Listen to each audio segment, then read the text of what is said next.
Une belle nouveauté dans Google Agenda est d'en créer le calendrier de rendez-vous. Il permet de se créer un calendrier à partager où les gens peuvent réserver un moment dans notre horaire. Donc, ça peut être utile, par exemple, pour des rencontres de parents ponctuelles qu'on veut organiser et donner aux parents des plages de disponibilité. À noter que la personne qui réserve dans notre calendrier n'a pas besoin d'être connectée à un compte Google, n'a pas besoin d'avoir de compte Google. C'est vraiment une page qui ouvre et qui permet de réserver une plage horaire. Donc, on a différentes durées de rendez-vous qu'on doit identifier. Le minimum est de 15 minutes, mais on peut aller plus loin que 2 heures avec l'option personnalisée. Par la suite, on a 2 façons de, configurer notre calendrier. On peut y aller avec des rendez-vous récurrents. Par exemple, je suis disponible toutes les semaines, les jeudis de 9 heures à 5 heures, et donc des plages horaires vont être ajoutées à mon horaire pour toute l'année.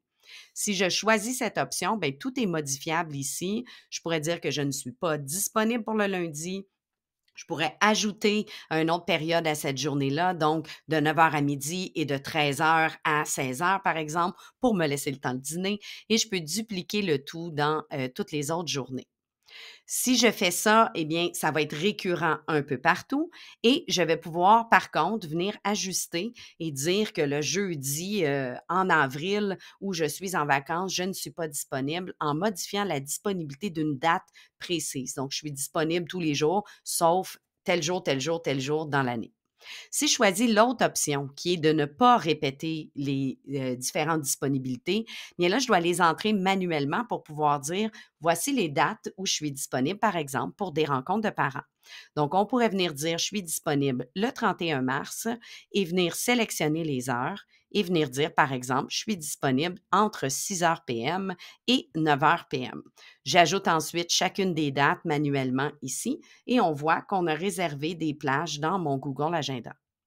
L'option fenêtre de réservation me permet de déterminer pour combien de temps je veux laisser mon calendrier disponible et ouvert. Donc, est-ce qu'on peut, par exemple, réserver ça dans les 60 prochains jours? Ça, c'est plus pour quand c'est récurrent pour toute l'année. Est-ce que je veux en septembre, on puisse déjà réserver des dates en juin ou est-ce que je veux seulement les 60 prochains jours?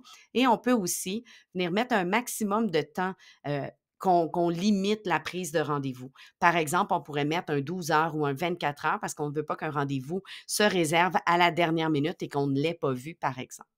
Ensuite, dans les paramètres du rendez-vous, on peut ajouter une période tampon, donc un moment de pause entre chacun des rendez-vous. On vient simplement cocher et on choisit le nombre de minutes. On pourrait donc se mettre, par exemple, un 5 minutes entre chacun des rendez-vous pour pouvoir avoir le temps de basculer d'une rencontre virtuelle à une autre, ou on pourrait venir se mettre un 30 minutes entre chaque pour pouvoir se donner le temps de se déplacer d'un endroit à l'autre.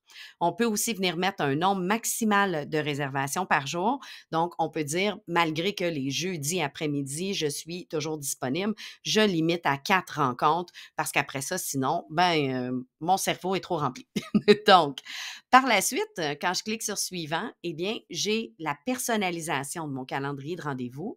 Par défaut, c'est votre image de profil et votre nom de votre compte Google qui va apparaître. Si on veut le changer, il va falloir aller changer dans les paramètres de notre compte. On peut ensuite déterminer l'emplacement de notre rencontre. On peut ajouter une rencontre de vidéoconférence avec Google Meet qui va être ajoutée automatiquement. Le lien est généré, vous n'avez rien à faire. Il va être ajouté au courriel et à la réservation qui est envoyée. On pourrait aussi établir que c'est en personne et entrer l'adresse de l'établissement. Ça peut être un appel téléphonique ou ça peut être aucun et vous allez revenir dans votre calendrier et le préciser plus tard. Vous pouvez ajouter une courte description également. Il est possible d'insérer des liens. Ça va apparaître sur la feuille de réservation. Fait que je pourrais, par exemple, visiter notre site et mettre une adresse et etc. et venir mettre le lien. Donc, ça pourrait être des choses que vous voulez que les personnes consultent avant. Ça, on va le voir dans quelques secondes. Ça va être en haut à droite. Dans le formulaire de réservation de la personne qui va réserver le rendez-vous, par défaut, prénom, nom et adresse sont indiqués, mais on peut ajouter des éléments comme le numéro de téléphone ou carrément un élément personnalisé. Donc, c'est nous qui tapons l'information. Ça pourrait être, par exemple, le nom de votre enfant ou nom du deuxième parent qui sera présent à la rencontre également. On décide si c'est obligatoire ou non et on ajoute l'élément. Finalement, petite option bien intéressante, Une invitation va être envoyée par courriel à la personne qui va pouvoir également se l'ajouter à son calendrier, que ce soit Outlook, iCal ou autre. Les options seront là et on peut ajouter un rappel par courriel et déterminer qu'une journée avant, on veut que le courriel soit renvoyé à la personne, mais on pourrait ajouter 2 rappels. Donc, on pourrait dire 1 heure avant la rencontre et 1 journée avant la rencontre, je veux un rappel, qu'un rappel soit envoyé. Lorsqu'on a tout, arrangé et tout déterminé, ben, on arrive dans notre, calendrier de réservation. On voit ici en bas, là, ma rencontre de parents, elle est juste ici. Mais si j'ouvre la page de réservation, eh bien, je tombe sur la même page que le parent va voir. Donc, rencontre de parents, j'ai le rendez-vous et de combien de temps. Ça, c'est la description que j'avais ajoutée. Si j'avais un lien cliquable, il serait ici. Donc, je peux écrire un paragraphe qui explique l'intention des rencontres. Et le parent peut naviguer ici dans les dates et venir cliquer pour réserver la rencontre de parents, donc entrer son nom, son prénom, son nom et son courriel. Et si j'ai d'autres plages, j'ai demandé le nom de l'enfant et tout, mais tout serait là. Lorsqu'il clique sur réserver, un courriel vous est envoyé. Un courriel est envoyé aux parents également. Si vous aviez ajouté un lien Google Meet, il est inclus dans le courriel. Donc, toute l'information s'y trouve. Très pratique, très facile à utiliser. Donc, une nouveauté dans Google Agenda.